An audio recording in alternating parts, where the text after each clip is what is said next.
여러분, 혹시 인생이라는 한 편의 연극 무대 위에서 나는 과연 주인공일까? 조연일까? 이런 생각해 보신 적 있으세요? 오늘 우리가 함께 나눌 이야기, 예수님은 주연, 우리는 조연입니다. 라는 이 주제 안에서 그 답을 한번 찾아보면 좋겠습니다. 시작하기 전에요. 오늘 우리가 나누는 이 이야기들은 장영은 목사님의 설교 말씀을 바탕으로 구성되었다는 점을 먼저 말씀드릴게요. 그 깊은 통찰을 여러분께 잘 전달해 보도록 하겠습니다. 사실 인생이라는 무대에서 당연히 스포트라이트를 받는 주연이 되고 싶어 하잖아요. 그게 자연스러운 마음이죠. 누가 먼저 나서서 저는 그냥 무대 구석에 서 있는 조연 할래요? 하겠어요? 그런데 말이죠. 오늘 이야기는 바로 그 조연의 엄청난 가치에 대해 우리에게 질문을 던지고 있습니다. 자, 그래서 첫 번째 핵심은 바로 사명입니다. 와, 저 사람은 진짜 주인공감인데 싶을 만큼 충분한 자격이 있었지만 스스로 조연의 길을 걸어간 한 사람이 있죠. 바로 세례 요한인데요. 그의 이야기를 통해 우리의 사명이 무엇인지 한번 들여다보겠습니다. 한번 상상해 보세요. 세례 요한의 제자들이 막 다급하게 뛰어와서 이렇게 말하는 거예요. 선생님, 큰일 났습니다. 우리를 따르던 사람들이 전부 다 저 예수라는 사람한테 가고 있어요. 제자들 입장에서는 이건 완전 비상사태죠.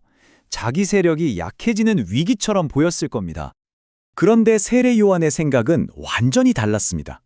그의 사명은 애초에 사람들을 자기 팬으로 만드는 게 아니었던 거죠. 오히려 사람들이 자기를 거쳐서 자기라는 통로를 통해서 최종 목적지인 예수님께 잘 도착하게 하는 것, 바로 그게 사명의 완성이었던 겁니다. 진짜 훌륭한 조연은 관객의 시선을 주연 배우에게 딱 꽂히게 만들잖아요. 바로 그거죠. 그렇다면 이렇게 위대한 조연의 사명을 감당하려면 도대체 어떤 마음가짐이 필요할까요? 두 번째 핵심, 바로 자세입니다. 더 구체적으로 말하면 나에게 맡겨진 그 역할에 대한 엄청난 충성심이죠. 제자들이 막 걱정하니까 세례 요한이 이런 대답을 합니다. 정말 깜짝 놀랄 만한 대답이에요. 하늘에서 주시지 않으면 사람은 아무것도 가질 수 없어.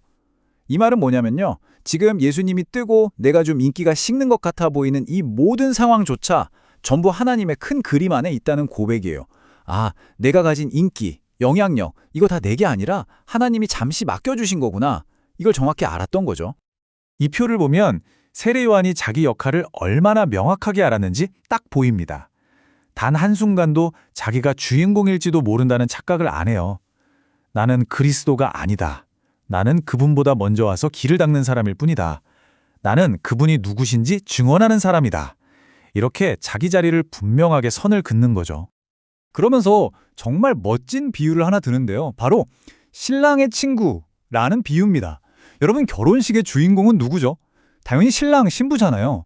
신랑의 가장 친한 친구는 막 자기가 돋보이려고 하는 게 아니라 신랑이 가장 빛나도록 옆에서 돕는 역할을 하죠.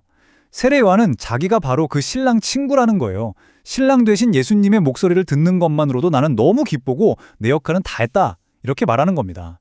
주인공이 자기 자리를 찾았을 때 조연의 기쁨도 가득 찬다는 거죠. 이런 조연의 기쁨을 보여주는 또 다른 정말 감동적인 이야기가 있습니다. 근대 선교의 아버지라고 불리는 윌리엄 캐리라는 분이 인도로 선교를 떠나면서 동역자였던 앤드류 풀러에게 이런 말을 남겼어요. 나는 깊은 괭도 안으로 내려갈 테니 당신은 위에서 밧줄을 꽉 붙잡고 있어 주시오. 풀러는 평생 이름도 없이 빛도 없이 보이지 않는 곳에서 묵묵히 그 밧줄을 잡는 역할을 감당했습니다. 이게 바로 주연을 빛내면서 얻는 조연만의 거룩한 만족감이 아닐까요? 자, 이렇게 자신의 사명과 자세를 분명히 한 세례 요한은요, 마침내 하나의 위대한 고백에 이르게 됩니다. 우리가 너무나도 잘 아는 그의 가장 유명한 말이 어떻게 탄생했는지 그 배경을 한번 살펴보겠습니다.